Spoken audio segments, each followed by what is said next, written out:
wonderful morning it is. I greet you in the name of our Lord and Savior, Jesus the Christ. And it's my privilege and my pleasure to welcome you to this time of worship here at the Sardis United Methodist Church. For those who are joining us via live stream, we welcome you, and our prayer is that at some point during this worship service that you'll experience the presence of God and that you'll receive a blessing. We're blessed that you're here with us today. Let us pray. Most gracious and eternal God, as we come to this time of worship, our prayer is that you would pour your Holy Spirit out on us, that we might be aware of your presence in this sanctuary, that we might be aware of your presence wherever we worship you. Lord, we lift these things up. We ask your blessing, and we do the command that you made us to not forsake the assembling of ourselves together. We pray these things in Christ's name. Amen.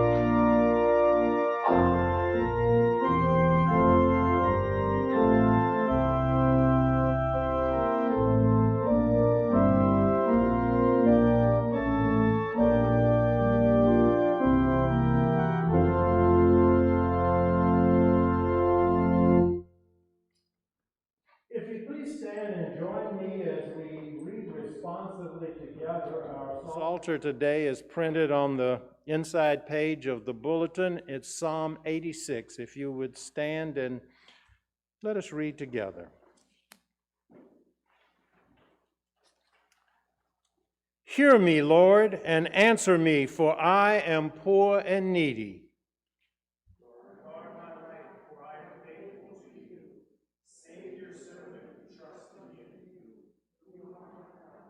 Have mercy on me, Lord, for I call to you all day long. Bring joy to your servant, Lord, for I put my trust in you. You, Lord, are forgiving and good, abounding in love to all who call to you. Hear my prayer, Lord. Listen to my cry for mercy. When I am in distress, I call to you because you answer me.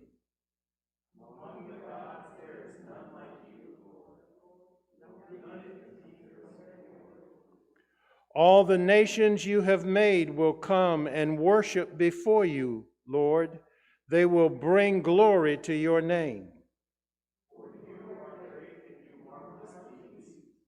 You are alone. Teach me your way, Lord, that I may rely on your faithfulness. Give me an undivided heart that I may fear your name.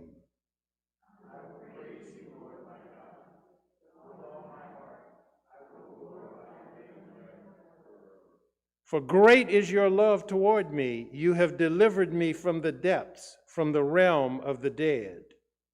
The very foes are attacking me, O God. Ruthless people are trying to kill me.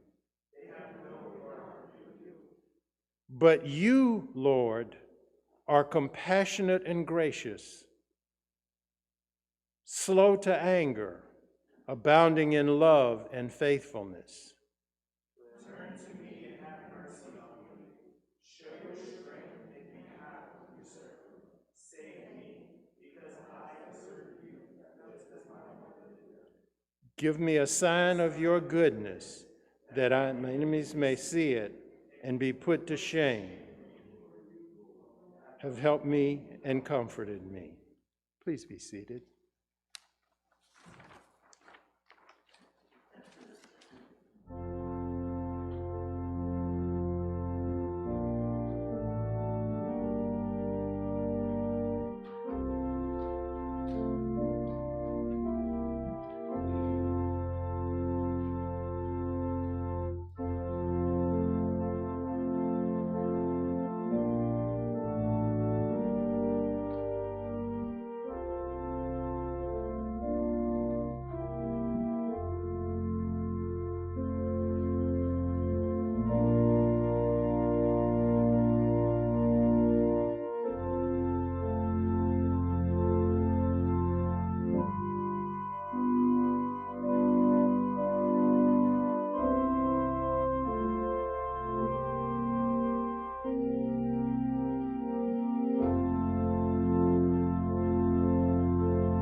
Let us pray.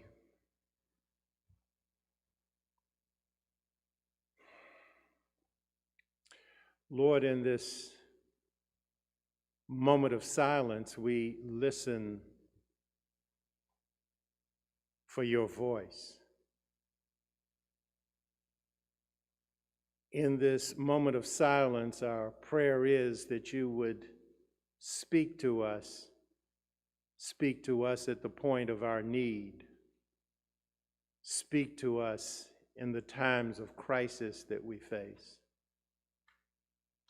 Speak to us in ways that only you know how to speak. Lord, we come today and we come with a spirit of gratitude. We say thank you that you touched us this morning. We say thank you that we had a safe journey from our homes to this place of worship, this place that you come and meet us. We say thank you that where one or two of us are gathered, that you are there with us as well. Lord, we say thank you that we live in a country where we don't have to hide our Bibles and that we can be free to share the word, the good news of Jesus. But Lord, we also come today and our prayer list is long. We pray for those that have lost loved ones and ask that you would wrap your arms of comfort around them. Lord, we pray that you would pour out your wisdom on those that are experimenting with drugs to cure many kinds of illnesses, that you would give them the knowledge and the wisdom that these illnesses might be cured. Lord, we pray for our country today, a country that seems to be moving ever in opposite directions depending on some political stance. We ask that you would give us the will once again to be one nation under God, that you would give us the will to go and do what you commanded, to make disciples of Jesus Christ. Lord, if we do what you commanded, we will change the world. Lord, we pray for our church. We pray for our church that it might be at a point where it recognizes the command that you gave it. And Lord, we say thank you for this place called Sardis, this place that is family, this place where your love is poured out and where your love is extended to a community that so needs love. Lord, we lift these things up. We lift them up and we thank you for Jesus. We thank you for his shed blood through which we have the victory. We thank you that you have given each and every one of us this will to put on Jesus as Lord and Savior. And we pray together that model prayer that Jesus gave. Our Father, who art in heaven, hallowed be thy name. Thy kingdom come, thy will be done, on earth as it is in heaven. Give us this day our daily bread, and forgive us our trespasses, as we forgive those who trespass against us. And lead us not into temptation, but deliver us from evil. For thine is the kingdom, and the power, and the glory forever. Amen.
You might think it's strange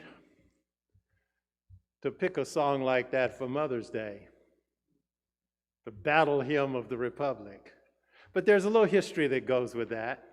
And the history that goes with it is that this is a song that was composed by a woman by the name of Julia Ward Howe. What you may not know is that in 1870, Julia Ward Howe was the first person to ever proclaim that there should be a Mother's Day. And she actually wrote a proclamation for Mother's Day. And the motivation that she had for writing this was that, if you remember, 1870 is in the aftermath of the Civil War. And she was reflecting on all of the sons that had died in that war. And it begins with some words that say something to this effect, that never again should mutual nations, the North and the South, engage in mutual murder. And her proclamation was that it caused sadness to the mother's heart, so she should have it for Mother's Day.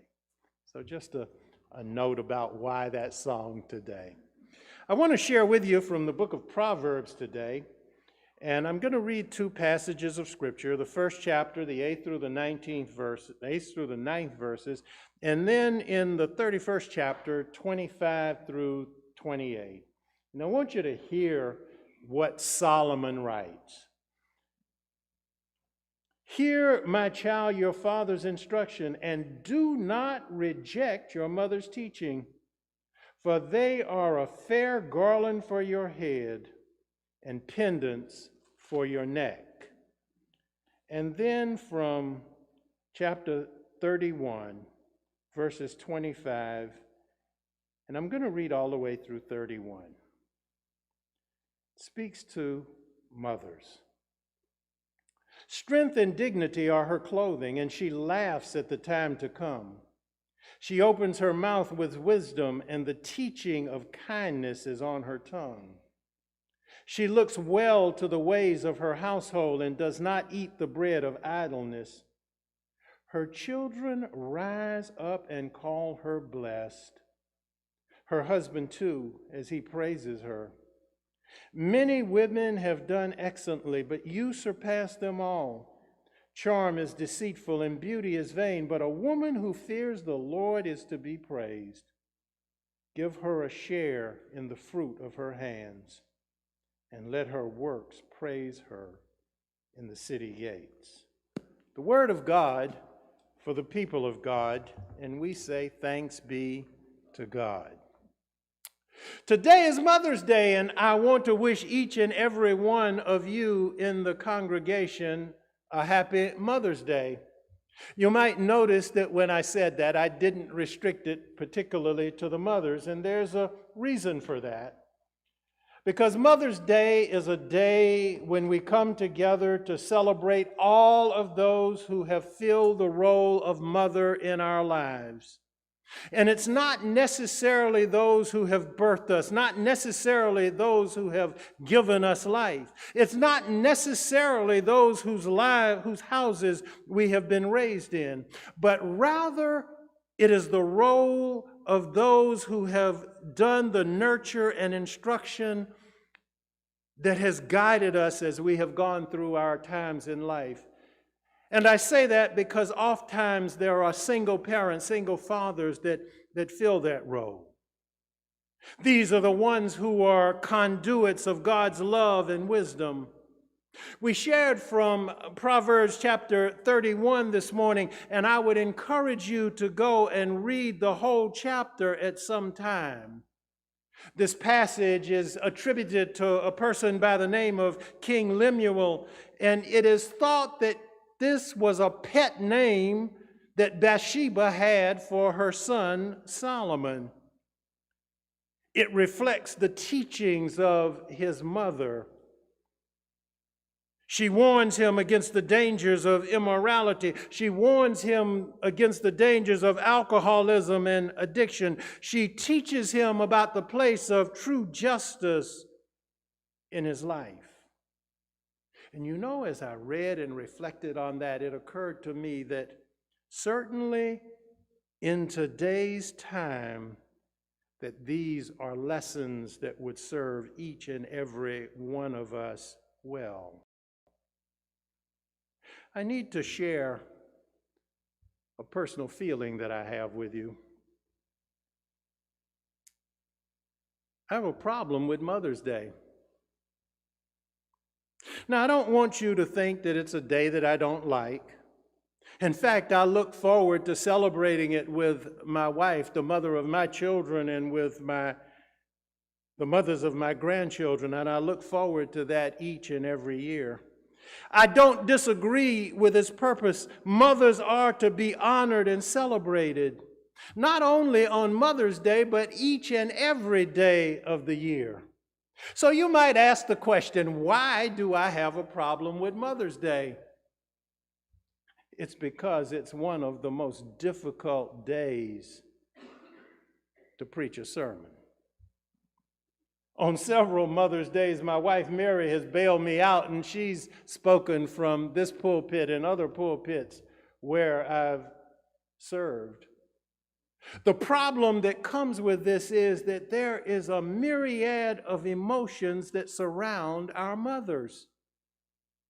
Many, if not all, of these emotions are present here today. For some, this is a joyous and happy day. Families will gather around the table or go to a restaurant, and they'll tell warm and fuzzy stories about things that have happened in their families. And there are others that will experience feelings of sadness, pain, and grief. Because of COVID, these days, these Mother's Days this year and last year raise other different kinds of emotions, emotions of isolation and emotions of anger that we can't be together in the places that we would like to be. What I'm saying is that not all look forward to Mother's Day.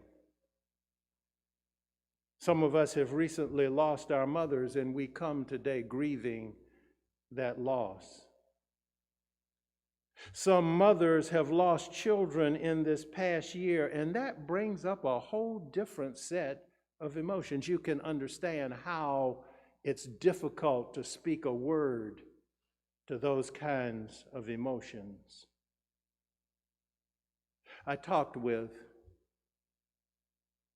the mother of Janice Barnard, one of our church members who passed away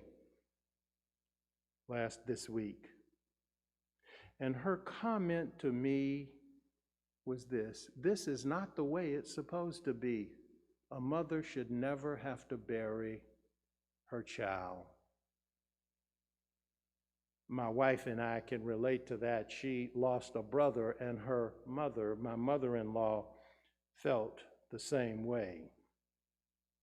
Some others we know are in a place where they are estranged or have difficult or contentious relationships with their child or children. And some of these on these days have some feelings of guilt about what might have been different if they had done different things.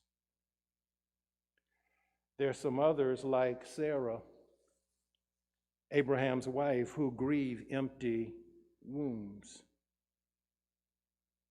And as I said earlier, then there's that group for whom all seems to be right, and today is a joyous and happy time. Hallmark is happy today. Some 113 million greeting cards will be sold and sent, and those don't include the ones that will go out over the internet. My favorite cards of those are the Christian Mother's Day cards, cards that come with a verse of scripture on the inside. However, I submit to you that what I hold in my hand today is the ultimate Mother's Day card. It's the Mother's Day card that comes from God. It speaks to how you are to be honored as mothers. In the passage that we read, it says, her children arise and call her blessed. It acknowledges that you have a difficult job, a job of teacher, preacher, nurse, cook, bottle washer, just to name a few of the things that mothers do, all rolled up into one. And as a result, motherhood is a up and down ride on the roller coaster of life. This morning, I want to tell you that God has a word for you mothers. When you feel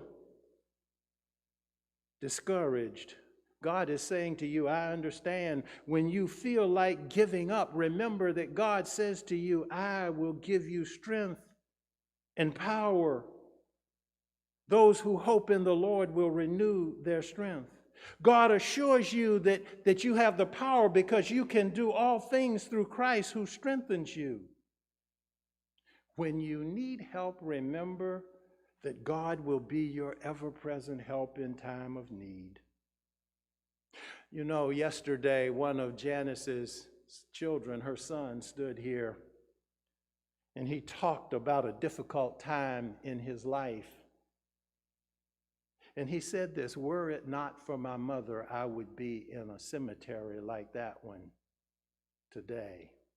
But yet and still, here's a young man today who lives life and helps other children, other people deal with crisis, the faith and the renewed strength of his mother. Also know that as a mother, you're never alone. Jesus himself promised that he would never leave you or forsake you. And when you get tired, go to your prayer closet, go to that time and kneel down and understand that Jesus is the one who promises to give you rest. But the message in this Mother's Day card is not only a message for mothers, there's a message for children as well. I decided that I would put on my children's stole today because the truth of the matter is that without children, there would be no mothers, and without mothers, there would be no children. Think about that. We are commanded in the pages of Scripture to honor our mothers. And as I thought about that, I thought about this portrait of mother, the many mothers that we encounter in the Bible, and collectively they paint a portrait of what mothers are.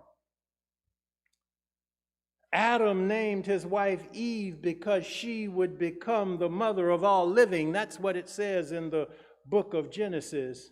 You see, Eve is the first mother that we encounter in the pages of the Bible. And I would submit to you that each and every one of us have an Eve in our lives because the mother was the participant with God who brought our lives into this world. Regardless of whatever else she has done or failed to do, we owe her a debt of gratitude because she was the one that brought us and gave us life. And I would submit to you that there's no one under the sound of my voice anywhere that does not fall in that category. No mother, no life. Understand that in today's world, mothers, or those who would be mothers, have a choice, and in those cases, they chose you. Honor her for that. I also think about a mother that we encounter in the Bible by the name of Jochebed, one who put her baby in a boat and sailed him down the Nile River. She gave her child up because she felt that he would be better off than under the scourge of one who had decided that there was not going to be a deliverer, a Pharaoh that was going to kill all of the firstborn. And as long as we think about Jochebed, we also need to think about Bethiah. You know, God always has something that's an enigma when it comes to this. Here's the deliverer, the one that gets put in the boat that goes down the Nile and gets raised in Pharaoh's own house. Bethiah, the daughter of Pharaoh who adopted him. Of course, the baby was Moses, and he was God's messenger to deliver the Hebrews from Egypt. Today we celebrate those mothers who, like Jochebed, have given up their children so that they might have a better life. And we also celebrate those mothers like Bethiah who have adopted and loved and nurtured those children. We continue to be thankful of how one generation of mothers teaches the next. In his letter to Timothy, Paul says this: I am reminded of your sincere faith, which first lived in your grandmother Lois and in your mother Eunice, and now I'm persuaded that it lives in you, handed down from generation to generation.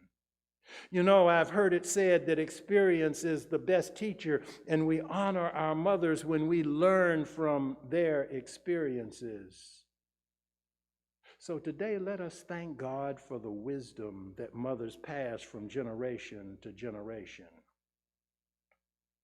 We could also reflect on many of the other mothers in the Bible, and the list is long.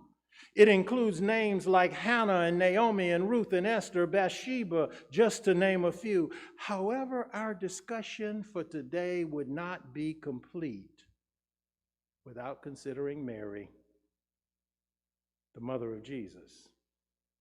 Let me help you understand that in Mary was the fulfillment of God's promise that began in the book of Genesis.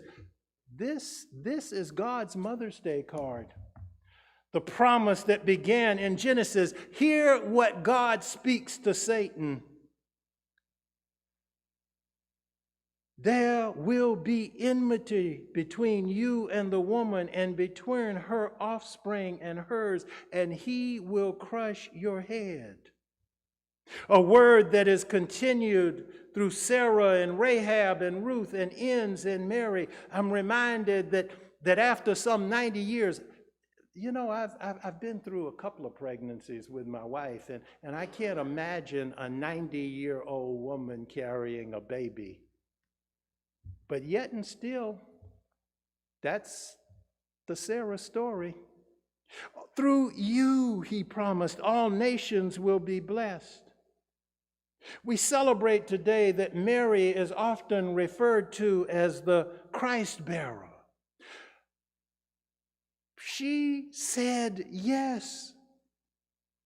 Yes, when God came. Yes, when the angel came. She said yes. Let it be fulfilled as you say, Mary said.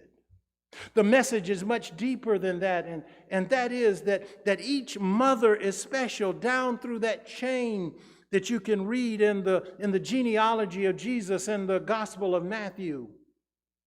Down through that chain, down through to each and every one of the mothers today, that each mother is special and each child is special.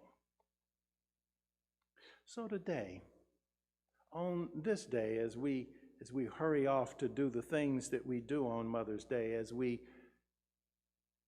grieve with those who have lost their mothers in the not too distant future, those who have lost them in times past and still on this day grieve, those who will celebrate around tables and those who have celebrated around tables.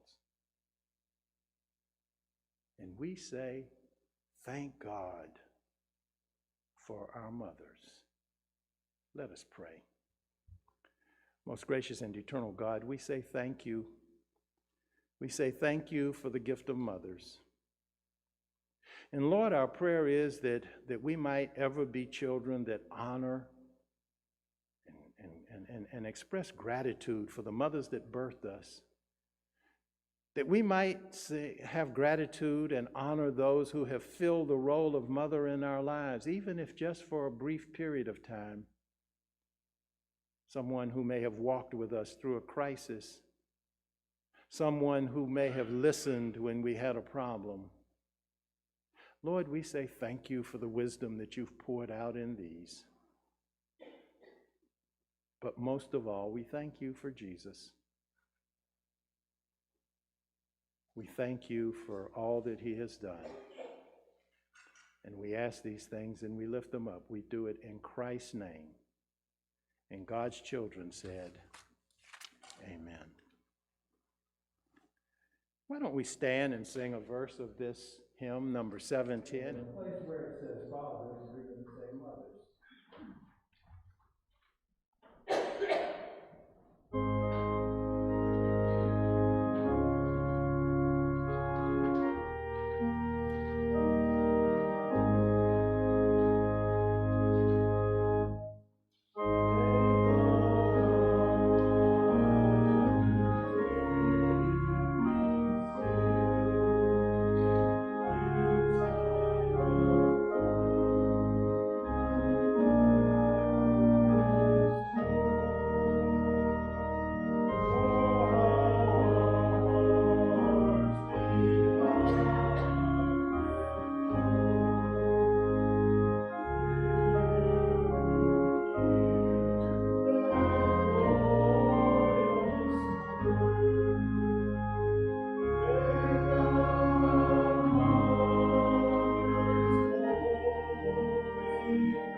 Sisters, we have entered This space in a spirit of worship.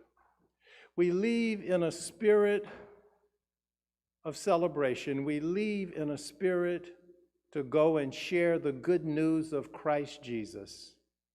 And we do these things with his peace. We do it with his power. And we do it with the sweet communion of his Holy Spirit, both now and forever. Amen. Please be seated.